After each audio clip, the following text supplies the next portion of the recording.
Alright, well welcome back to episode... Oh, this is episode 20. This is episode 20. Oh, we should have done like something awesome, like a Secret War. Oh, yeah. I don't know, Bruce Wayne, Batman is pretty impressive, I guess. So this comic wasn't though, unfortunately. Yeah. Well, if you didn't watch the last episode and see the fact that we were talking about Batman Return of Bruce Wayne, and if you can't figure it out by the fact that we're both wearing our Batman sweaters, don't ask us why we have matching sweaters. We decline to answer. So yeah, we're talking about Batman, the Return of Bruce Wayne. I had mine first. Not really. I had mine first in Paradise. You were off on vacation, and I was walking all around town, and everyone's seeing mine. Anyways, we're not going to get up that argument, otherwise I'll tell you what people say when they see you wear it. Yeah. So, we're talking about Return of Bruce Wayne. As he kind of mumbled over here is, okay, it's cat's out of the bag, yeah, we weren't super impressed with it. I told him we had to read this thing, right, because it's amazing. It's like, because we've done a lot of episodes on, and actually we've even studied and like researched and read comics that we didn't even do an episode on for the Batman and Robin with Dick Grayson and Damian. Because we were doing too much Batman and too much DC, which we're still kind of doing too much DC, but hey, sorry. Back to back. So we just have to do the Captain America one. Well, we have 3 Avengers ones coming up. So this week and next week's Batman, but we have 3 different Avengers episodes coming up, and it's not like just Avengers. It's 3 different groups of Avengers. Teams. Yeah, so it's like by the time we're done with those 6 weeks, because it'll be, 2. By the time we're done, that's going to be 6 weeks of Marvel, and we're going to cover like a quarter, depending on their adventures, we're going to cover probably about a quarter of the Marvel Universe. So you Marvel fans, don't worry, you got 6 amazing weeks coming up with, like I said, between the 3 teams, it's going to be forever. But back to this, I was all excited for the Return of Bruce Wayne, and then when I found out that it was, like, the whole thing is like he didn't die, he got sent back in time, and it was going to be Batman in all these eras, I was very excited. What is that? It's a motorcycle in the parking lot. Alright, wow. I was very excited. Because I'm like, holy crap, what an awesome idea to see Bruce Wayne own people, bad guys in every, like, decade. Like, not decade, but all these eras. Yes, yeah. And I'm like, and the thing is... Caveman and... Yeah, Caveman, there was Puritan, which was weird. Western, which is amazing. Like, Batman, Jonah like... Hex. It is just, that's a great era for Batman. There was no, like, medieval knight. Oh, pirate. But we didn't really get to see him as a pirate. Yeah, why wasn't he in Medieval Knight? Yeah, medieval would have been pretty good. Skip that. We went to, the last one was like, I couldn't decide if it was like 40s detective. No, it would have been 20s like because 70s like noir. No, it would have been 20s because that's when his parents died. And if you that the whole thing was like him, which I don't know. There's a lot of the night after his parents were killed. I think it was more than a night, but it was like within like a couple because they'd already sent him as a kid. I don't know. It was weird. The thing brought more questions than answers. So here's my thing, right? Jeff asked me right before we started what I thought of it. And I said, I already know he wasn't a huge fan of it. And again, if you read the back, like, the stuff is it's amazing. Like, one of them says, if you don't read this, you hate comics. So I'm like, this is going to be awesome. So, as I've said in other episodes, I've really changed. I used to be much more of the universe is being, like, under attack. Like, the entire, like, Justice League is fighting, like, alien invasions, or, like, now I'm much more into character stuff. Like, so that's why I didn't like Marvel as much. I was always a DC guy, because DC had, like, Superman and Batman and, like, huge fights, and, like, the Green Lantern Corps and all this stuff, and then, like, DC, like, I didn't care, like, wasn't, like, that into the X-Men, so I didn't care about their personal crap. And, like, I liked the cartoon, but I didn't, all this, and now, and your identity issues, and this, and I just didn't care that much. Like, I loved, like, core ones and stuff, and I loved Rogue. Like, when I was in junior high, me and my friend both had a crush on Rogue. I think, like, every junior high boy in the 90s did. But I'm much more of a character person now. It's funny. So, you asked me... accurate. I know, it's accurate. And every junior high kid, it was the debate, you were split down the middle, whether you were... Jean Grey? No. You were between Wolverine and Gambit. Which now Gambit, like, no one even knows of Gambit hardly. Yeah, you were either a Wolverine or a Gambit guy, and you all had a crush on and then there was always that weird kid who liked Storm, and you're like, what? Because this is back before they started drawing Storm like half naked. This is back when she was in that weird white, silvery costume and the white hair, and it was like you had that rant and you wanted to beat him up because. Anyways, so we're trying to... See, this is how much we didn't like Batman. We're talking about X-Men. We're supposed to be talking about the Batman comic. So he asked me what I thought of it. I said on a scale from 1 to 5, 5 being what I expected it to be, I gave it a 2, and he's like, I wouldn't even give it a 2. So here's my thing with it. I'm going to say this first, and then I'll give you some time to rant. I think it missed its mark for its potential. It had an amazing opportunity to do this great character piece on Bruce Wayne, this coming of age, reinventing him, just to be amazing, right? And my favorite thing about Bruce Wayne, and this is what I love about the Superman Batman comics, is they have the thought bubbles. Well, not literally bubbles, but the boxes. And I love when him and Superman are like interacting, and their thoughts. Because I love when we get inside more than anyone else. Like, if superheroes were real, like, I don't want to be a psychologist, you know, like because like I love getting inside their heads, especially Batman. He's my favorite of getting inside Batman's head. It's just amazing because the guy is like a crime-fighting genius kind of thing. So I love that, and like this, they didn't do that at all. Like, he didn't even know who he was, which could have been good. It still could have been a great character piece of him reinventing himself, him finding himself, and this thing could have been just the most amazing comic book ever made, in my opinion. Like, just amazing. Instead, I felt like it was trying to be like a Hollywood summer blockbuster. They had this whole thing that, like, if he gets, like, basically the whole premise was he got hit with Darkseid's Omega beams. And this is going to be really quick because it's a very simple concept, and it doesn't need to be a complex concept, and they tried to make it. He gets sent back in time, in the, like, way back, like cavemen, doesn't remember who he is, and every time he jumps, every eclipse, he would jump to another era. He would collect more and more Omega like radiation, and if he got to the present, basically he'd blow a hole in reality or time or whatever, and like everything would be. I asked him while I was reading it, what does it even mean to blow a hole in time? Yeah, and so it's the whole thing, and it's gonna like end the world because the hole's blown in time and all this kind of, and it was kind of dumb. And so like there's this whole like Superman, Green Lantern, Booster Gold for some reason, and some guy who we don't know, and they didn't ever say. He invented the time machine that they were in. Yeah, but is he even a real character, or did they just make him up? He had an awesome costume.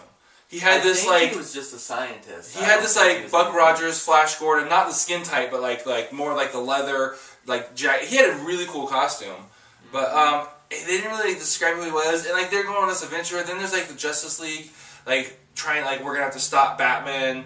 And all it just was dumb. Yeah, and then he appears in the present, and he's all of a sudden he's half Terminator. Yeah, he's got this weird like black ink gel stuff on him that was all, and like he had this eye, and it was just kind of really. Honestly, I think it was kind of dumb. Like even a lot of the backstories. It was very corny, and it felt really forced. Like there was no fluidity to it at all. Yeah, it almost felt more like when they do those things and it's a bunch of like short stories. Or like the Animatrix, right? How it's just a bunch of random short films. Or the Batman one. They did the Batman one where it was a bunch of Batman things. It almost felt like that. And then they tried to tie them all together. Yeah, and of course it had to be Tim Drake as Red Robin doing all, like, explaining everything. And it was like 3 separate pages. He explained the whole backstory. But they weren't all together. They were like 7 issues apart. Well, and then he had this whole, like, crying for father personality, like, oh, Daddy, I can help you. The rest of the Justice League, don't attack him. Let me talk to my father. It was really weird. Why was it the Teen Titans? Freaking Cyborg and Beast Boy. No, it wasn't. That wasn't Beast Boy. That was no, because he was an ape the whole time. It was They called his name. I can't remember his name. But it was him. It was Cyborg, and of course Tim Drake was it for a while, and Starfire. And then, of course, Wonder Woman. But it was just like, really weird. If Batman's coming and he is a threat to destroy everything, you don't send flippin' Cyborg. Yeah, and then, like, you've got, like, Batman and Robin, who's Tim Drake, or not Tim Drake, you've got Damian Wayne as Robin, and then Dick Grayson as Batman, like, off-tracking stuff down. There was so many open holes, I think. Like, there's stuff to where... Like, they mentioned, like, some sort of pod that, like, this clone of Batman came out of, but then it was, like, never really mentioned again. I was like, what? What is this? No, that was the thing that he crashed, like, the ship or something that it appeared in the caveman era. Oh, okay. They went back in time and grabbed it as soon. No, I'm not talking about that. I'm talking about like there was a part and it was actually like an upright pod and it had been open and there was some liquid on the ground. Oh, that. And like it made no sense. The thing is like the caveman one was pretty good. It was actually pretty awesome. Batman got owned in the beginning though, so that was a little weird. With a rock. Well, and it was a little weird, but you can give it to him. The guy just woke up in the beginning of time, doesn't know what's going on. I thought the whole like bat cult thing was weird, and that every single era had this weird bat druid thing happening. The what were they called? Men of the Bat or something? Yeah, something like that. And there's this whole thing about this box that if you open it, it's gonna like end the world, and at the end, like we'll just give it away. You know, it just is a piece of paper that says "Gotcha." So like this whole story revolves around this stupid box, right? And then, like, it's been passed down from generation to generation. The only way to open it is to whistle a certain tune, and that tune has been passed down to one person at a time. All this crap has been protected by this cult of Batman people, and then it gets to the end, and it's just a paper that says "Gotcha." And then, like, so there's just so much stupid stuff. And I think one of the other things the Puritan one was weird, I didn't like, but the one I had the most problem with, I disliked that one the most. But the one I had the most problem with, I think, was the like the 20s, whatever, basically his own past, because they just it was one of those things where like they could have done this really awesome thing of like us really seeing the events of his parents' death and everything. Instead, they just made up this stupid storyline that just brought up all these more questions. Him on fire. Yeah, well, like it was just weird. Like they made it sound like his dad killed his mother and then like he's off hiding somewhere. But then there's that lady and then like. It showed that, that was his mother, and she was doing it. It made no sense. Yeah, and a bunch of useless details like the wasp things. Yeah. And crawling all over that guy who had a stroke. See, I love little details like that when it pays off in the end. So it's like it was in the beginning of the comic, you're not really paying, like, why is these wasps? And then at the very end, it means something. It was just weird. Yeah. And there was just so many things that like brought up these questions that didn't make any sense.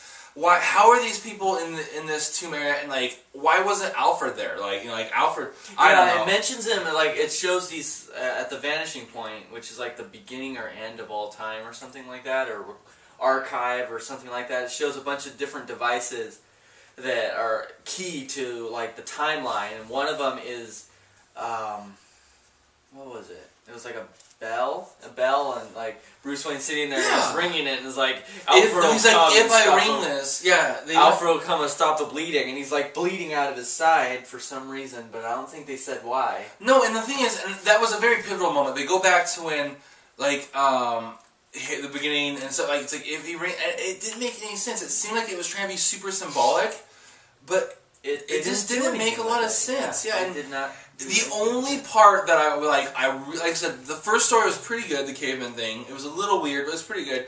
The part that I really liked, and it was only like 2 pages, it was when Batman shows up at the end of time, and he has all of his memories. Mm-hmm. And he's dressed in this awesome black, like tight, like just like suit with like this like silver or white like little like M or W or something. He looked amazing. Mm-hmm. And he's black costume, jet black hair.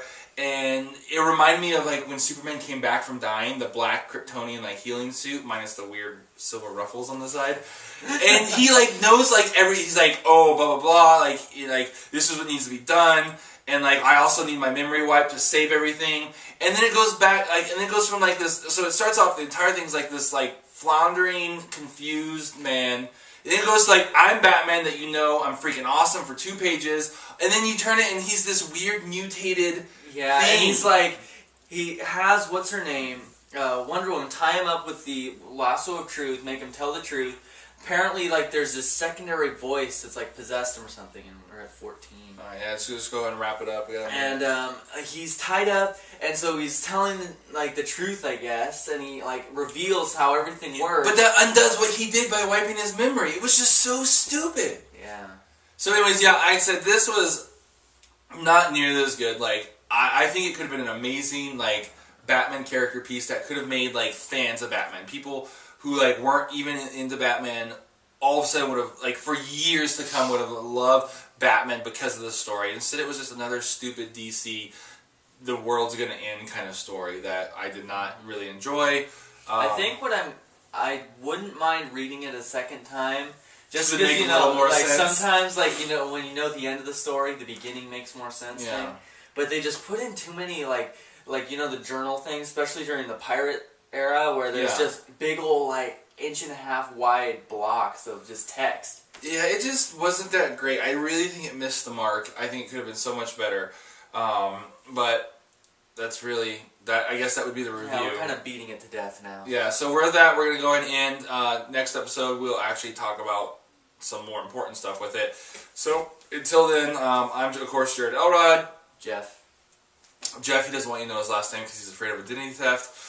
And you can email your questions or want my identity. It's not worth anything. Your questions or comments to geekchurch@gmail.com. Of course, our website is encounterdigital.tv. You can sign up for our newsletter. You can go on our community page and jump in, create a profile, become a part of the discussion. Send us stuff. Yeah, and of course, we talked about this last episode. You can send us in stuff to put up as the background to 955 Elliott Drive, Paradise, California, 95969. Please do not subscribe to pornographic magazines and send them to us as a joke. Though that would be funny in idea, we don't want to deal with the practicality of having... We would not, be objectionable to, a game... A game magazine or, any of that stuff, but I really don't have to explain to Pastor, why, Playboy issues keep showing up in our name. Why they keep suddenly disappearing. Yeah, it'd be hard to explain. It's like, oh, one of our fans, it's a practical joke. I don't think he would think it was very funny, and I don't think losing our paychecks would be very funny. What paycheck? Well, this is your paycheck. So. Oh. All right, we'll see you guys next episode.